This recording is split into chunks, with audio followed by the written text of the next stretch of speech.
अस्सलामुअलैकुम। उम्मीद है कि आप तमाम खैरियत से होंगे। तो आज जो हम शुरू कर रहे हैं वो है हमारे पास सीक्वेंस की तारीफ देखते हैं। List of object having particular order is called sequence. मतलब ये है कि जब भी हम चीज़ों को एक ख़ास तरतीब के साथ तरतीब के साथ अरेंज करते हैं तो वो हमें क्या देती हैं, सीक्वेंस देती हैं।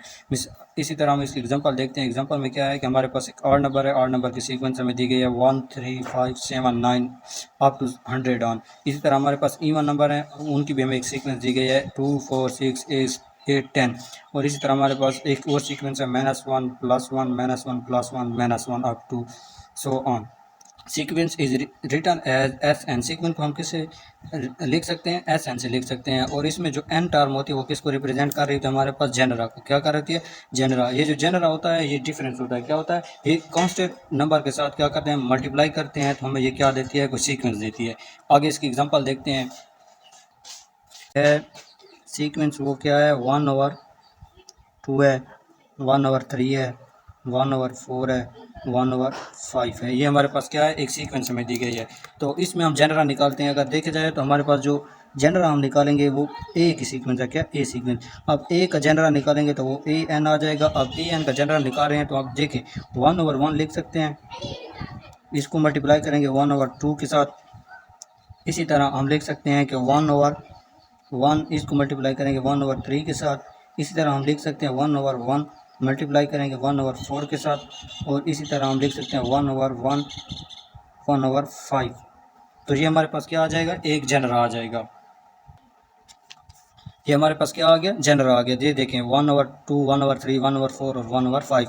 अब ये एक कांस्टेंट जो हमारे पास नंबर है उनके साथ क्या हो रहा है, मल्टीप्लाई हो रहा है और हमें क्या दे रहा है, एक सीक्वेंस दे रहा है। अब यहाँ पे 1/1 है तो ये हम लिखते नहीं है, तो इसीलिए हम इसका क्या लिख सकते हैं, इसका जो हमारे पास सीक्वेंस, इस सीक्वेंस की जो हमारे पास जनरा आ जाएगा वो क्या हो जाएगा, 1/n होगा। क्योंकि हम ये लिखते नहीं है ना, तो इस वजह से हम क्या कर सकते हैं, 1/n लिख सकते हैं। मतलब एक 1/n को लिखेंगे तो 1/2 हो जाएगा, 1/3 1/4। इस तरह हमारे पास दूसरी एग्जांपल है, हम लिख सकते हैं कि 2 4 6 8 10। ये हमारे पास दूसरी एग्जांपल है। अब देखा जाए तो हम इसके साथ लिख सकते हैं ना, 2 into 1, 2 into 2, 2 into 3, 2 into 4, 2 into 5। अब ये देखें हमारे पास ये आ रहा है 1 2 3 4 5। ये हमारे पास क्या है, जनरा आ रहा है। ये हमारे पास क्या है, एन टर्म है। तो ये 2 है हमारे पास कांस्टेंट है। मैंने आपको पहले भी बताया कि हम जनरा को किसी कांस्टेंट नंबर के साथ मल्टीप्लाई करते हैं तो वो हमें क्या देता है, सीक्वेंस देता है। इस तरह हम इसका जनरा ले लेंगे बी का। ये हमारे पास कोई बी है तो बी का जनरा क्या आ जाएगा, b n is equal to 2 n. ये जो एन होता है ये डिफरेंस होते हैं, कांस्टेंट नहीं होते। अब ये हमारे पास जब कांस्टेंट के साथ मल्टीप्लाई हो जाएगा, 1 मल्टीप्लाई करेंगे तो 2 आ जाएगा, 2 मल्टीप्लाई करेंगे तो 4 आ जाएगा, 3 मल्टीप्लाई करेंगे तो 6 आ जाएगा, 4 मल्टीप्लाई करेंगे तो 8 आ जाएगा। इसके साथ 5 मल्टीप्लाई करेंगे तो क्या आ जाएगा, 10 आ जाएगा। जो हमारे पास ऊपर सीक्वेंस है ये दोबारा आ रही है। इसी तरह हमारे पास एक और example, a is equal to -1 +1 -1 +1 -1। तो ये हम लिख लेते हैं, ठीक है। अब इसको हम लिख सकते हैं कि -1 का 1 आ जाएगी, -1 का 2 पावर आ जाएगी, इस तरह -1 की 3 पावर आ जाएगी, इस तरह -1 की 4 पावर आ जाएगी, और इस तरह -1 की 5 पावर आ जाएगी। अब हम ये जानते हैं कि जब पावर होती है वो ऑड में मौजूद होती है, हमारे पास जो माइनस में मौजूद होते हैं, सब्ट्रैक्ट। अब हम जानते हैं कि हमारे पास जो चीज़ पावर में मौजूद होती है और वो ऑड होती है, तो वो जब हम उसको नीचे वाले के साथ मल्टीप्लाई करते हैं तो वो उसका जवाब किस में आता है, उस सब्ट्रैक्शन में ही आता है। तो ये क्या आ जाएगा, -1 आ जाएगा। अब इसका अगर ले लेंगे तो ये +1 आ जाएगा, फिर इसका ले लेंगे तो -1 आ जाएगा, फिर इसका ले लेंगे तो +1 आ जाएगा, फिर इसका लेंगे तो -1 आ जाएगा। तो अब हमारे पास इसका क्या बन रहा है, जनरा ए। जनरा हमारे पास इसका क्या बन रहा है, -1 की पावर n बन रहा है। तो ये हमारे पास क्या आ गया, सिंपल जनरा आ गया। तो आगे डिस्कस करते हैं सीरीज़ को। सीरीज़ क्या होता है, हमारे पास सीरीज़ होता है sum of all terms of sequence. जब हम क्या करते हैं, सम करते हैं, जमा करते हैं किसकी, टर्म्स को, सीक्वेंस की, तो वो हमें क्या देता है, सीरीज़ देता है। क्या देता है, सीरीज़।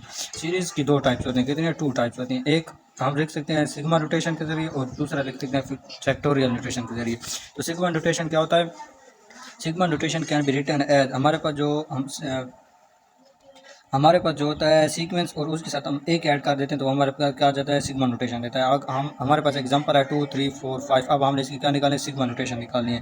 तो हम जानते हैं कि ये हमारे पास जो सीक्वेंस है वो किस पे मुझे मिला, 2 पे मुझे मिला। तो पहला निकालेंगे S1 निकालेंगे, वो हमारे पास क्या आ जाएगा, वो हमारे पास आ रहा है 2 प्लस 1 आ रहा है, तो वो कितना आ रहा है 3 आ रहा है। कितना आ रहा है 3 आ रहा है हमारे पास। S1 क्या आ रहा है 3 आ रहा है। इस तरह हम निकालते हैं इस तरह हम निकाल लेते हैं S2 हमारे पास क्या आ रहा है 3 प्लस 1 आ रहा है, तो ये क्या आ रहा है हमारे पास S2 इज इक्वल टू 4 आ रहा है। इस तरह हम निकालते हैं S3, तो ये हमारे पास कितना आ रहा है 3 प्लस 4 प्लस 1 आ रहा है, तो ये हमारे पास S3 क्या बन जाएगा, ये बन जाएगा 5। इसी तरह हम निकाल लें,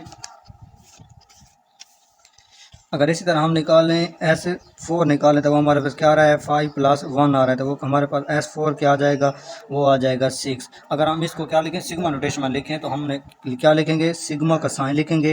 हमारे पास यहाँ पे क्या लिखें n माइनस n कहाँ से शुरू हो रहा है 1 से शुरू हो रहा है, और जा कहाँ तक रहा है, वो जा रहा है हमारे पास जा रहा है 5 तक।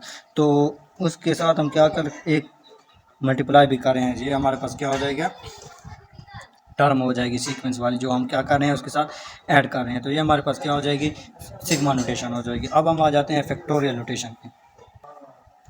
फैक्टोरियल हमारे पास क्या होता है, फैक्टोरियल होता है if n is a positive integer non zero then factorial of n is written as n factorial and defined as n factorial equal n into n minus 1 in n minus 2 n minus 3। हमारा factorial क्या होता है, अगर हमारे पास कोई भी एक n है, एक नंबर है n, वो क्या है पॉजिटिव इंटीजर है, और उसका फैक्टोरियल हम किससे लिखते हैं n फैक्टोरियल से लिख सकते हैं, और डिफाइन क्या करते हैं n फैक्टोरियल किसके बराबर होगा n minus n into n minus 1 n minus 2 n minus 3। अब हम इसकी एग्जांपल देख लेते हैं कि हमारे पास एग्जांपल में क्या कहता है कि 4 का फैक्टोरियल निकालो, तो 4 का फैक्टोरियल निकालेंगे तो 4 इंटू 4 माइनस 1 हो जाएगा, 4 माइनस 2 4 माइनस 3 हो जाएगा, तो 4 factorial is equal to 4 into 3 into 2 into 1 आ जाएगा। तो 4 फैक्टोरियल क्या आ जाएगा, इनको मल्टीप्लाई करेंगे तो ये क्या आ जाएगा 12 आ जाएगा, और 2 और 1 को मल्टीप्लाई करेंगे तो 2 आ जाएगा। अब हम 12 और 2 को मल्टीप्लाई करेंगे तो हमारे पास क्या आ जाएगा 24 आ जाएगा, तो ये हमारे पास क्या आ रहा है 4 का फैक्टोरियल आ रहा है। इसी तरह हम अगर एक 6 का फैक्टोरियल निकाल लेते हैं तो वो 6 का क्या आ रहा है हमारे पास 6 factorial is equal to 6 into 6 minus 1 6 minus 2 6 minus 3 6 minus 4 6 minus 5 आ रहा है। तो ये हमारे पास 6 का फैक्टोरियल क्या आ रहा है, हमारे पास 6 का फैक्टोरियल आ रहा है हमारे पास 6 into 5 into 4 into 3 into 2 into 1 आ रहा है। तो अब 6 फैक्टोरियल क्या आ जाएगा हमारे पास, ये आ जाएगा 6 5 30, ये आ जाएगा 12 और ये आ जाएगा 2।